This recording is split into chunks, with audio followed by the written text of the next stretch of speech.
लेकर भी बात, आप भी चुनाव लड़ने की बात चलिए, कहाँ से लड़ेंगे, क्या स्ट्रेटेजी रहेगी?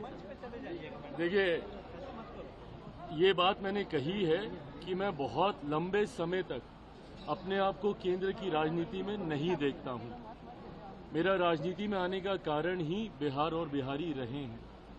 ऐसे में मेरी इच्छा है कि मैं जिस सोच के साथ राजनीति में आया हूं, मेरा एक अपना विजन भी है, बिहार फर्स्ट, बिहारी फर्स्ट। ऐसे में मैं चाहता हूं कि मेरा राज्य बिहार विकसित राज्यों की श्रेणी में बराबरी पर आकर खड़ा हो। जो तीसरी बार का सांसद बनने के बाद मुझे एहसास हो रहा है कि दिल्ली में रह के शायद नहीं संभव होगा।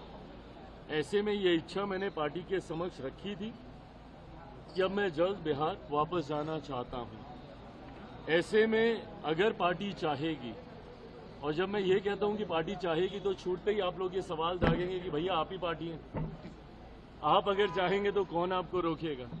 हकीकत भी है, गलत नहीं है ये।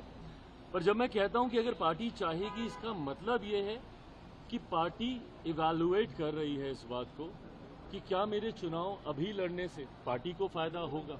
क्योंकि कई बार जब राष्ट्रीय स्तर के नेता प्रदेश का चुनाव लड़ते हैं तो चुनाव में भी आपको मजबूती मिलती है।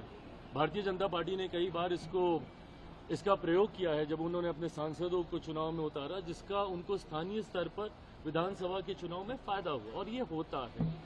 तो अगर मेरे चुनाव लड़ने से मेरी पार्टी को मजबूती मिलती है, एज एन मेरा स्ट्राइक रेट बेटर होता है। लोकसभा में हम लोग का 100% स्ट्राइक रेट था। मैं चाहूंगा कि विधानसभा में भी मैं जितनी सीटों पे भी लड़ूं, पर मेरा स्ट्राइक रेट बेटर हो। तो अगर मेरा स्ट्राइक रेट मेरे लड़ने से और मेरे गठबंधन का प्रदर्शन अगर इससे बेहतर होता है, जो कि चर्चा में लग रहा है, तो मैं जरूर लड़ूंगा।